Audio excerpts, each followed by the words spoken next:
নমস্কার, আমি অপর্ণা। আপনারা দেখছেন ইনস্টা খবর। যুদ্ধ এবার সরাসরি শুরু হয়ে গেল ভারত পাকিস্তানের যুদ্ধ। গত 22 এপ্রিল কাশ্মীরের পেহেলগাঁওতে যে নৃশংস জঙ্গি হামলা চালিয়েছে জঙ্গিরা, তারই প্রত্যুত্তরে ভারত সেনারা গুড়িয়ে দিয়ে এসছে পাক সহ পাকিস্তান ও কাশ্মীর অধিকৃত পাকিস্তানের জঙ্গি ঘাঁটিগুলি। 9টি জঙ্গি ঘাঁটি ধ্বংস করে দিয়েছে ভারতীয় সেনা, আর তাই সূচনা করেছে এই যুদ্ধে। পাকিস্তান যে যুদ্ধ চালিয়েছে তার একাধিক প্রমাণ মিলেছে ভারতের মাটিতে। পাওয়া যাচ্ছে পাক ড্রোন আর মিসাইলের টুকরো। পাকিস্তানের সব হামলার চেষ্টায় ব্যর্থ করে দিয়েছে ভারত। মিসাইল ডিফেন্স সিস্টেমের মাধ্যমে ধ্বংস করে দেওয়া হয়েছে পাক মিসাইল।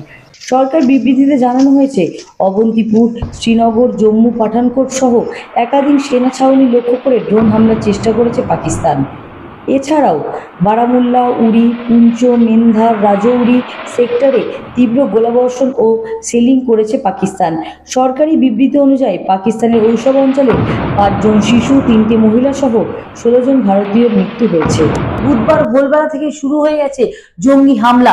জঙ্গিরা থেমে থাকেনি, তারা কাশ্মীরে নৃশংসভাবে সাধারণ মানুষের উপর গুলি বর্ষণ করেছে এবং এর ফলে মৃত্যু হয়েছে 14 জনের, 13 জন সাধারণ মানুষ ও 1 জন সেনাকর্মীর। এর ফলে ভারতবর্ষ জানিয়েছিল যে কখনোই ভারতবর্ষ কোনো রকম জঙ্গি ছাড়া কোনো রকম সাধারণ মানুষের উপর কোনো আঘাত আনেনি। কিন্তু যদি পাকিস্তান উদ্দেশ্যপ্রণোতভাবে ভারতবর্ষের সেনাদের উপরে কোনো রকম আঘাত আনে, তাহলে ভারতবর্ষ থেমে থাকবে না, ভারতবর্ষের সেনাদল থেমে থাকবে না। আর তাই সূচনা করেছে এই যুদ্ধে।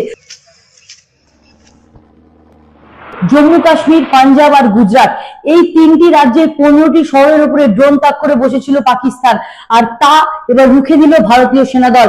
ভারত সরকার প্রথমে জানিয়েছিল পাকিস্তান এবং পাক অধিকৃত কাশ্মীরের যেখানগুলিতে জঙ্গি ঘাঁটি রয়েছে, গোয়েন্দা মারফত খবর পেয়ে শুধুমাত্র সেই জায়গাগুলিতেই ভারত সেনাদল আক্রমণ করেছিল এবং গুড়িয়ে দিয়েছিল সেই জায়গাগুলো। ভারত সেনাদল কখনোই পাকিস্তানের সেনাদল বা সেনা গোষ্ঠীতে কোন রকম আঘাত হানতে চায়নি বা সাধারণ মানুষের উপর কোন রকম আঘাত করেনি।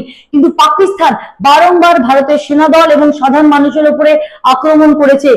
গতকাল অর্থাৎ বুধবার সকাল থেকেই পাকিস্তান সেনাদল গুলিবর্ষণ শুরু করেছে এবং তার ফলে মারা গিয়েছেন, তার ফলে নিহত হয়েছে কাশ্মীরের 13 জন সাধারণ নিরীহ মানুষ এবং 1 জন সেনা আর্মি।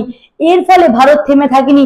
ভারত বারংবার জানিয়েছিল তারা কখনোই কোনো সাধারণ মানুষের উপরে আক্রমণাত্মক কোনো প্রতিহিংসামূলক কোনো আচরণ আনতে চায় না, কিন্তু পাকিস্তান বারংবার ভারতের উপরে আক্রমণ করে চলেছে। তাই আজকে যুদ্ধ ঘোষণা করেছে ভারত এবং পাকিস্তানের মধ্যে পাকিস্তানের সব থেকে বড় কেন্দ্রস্থলে এয়ার কমান্ডকে ধ্বংস করে দিয়েছে, এয়ার কমান্ডের উপর আঘাত এনেছে পাকিস্তানের। ভারতবর্ষে আজকে থেকে আবার শুরু হলো নতুন পরিকল্পনা।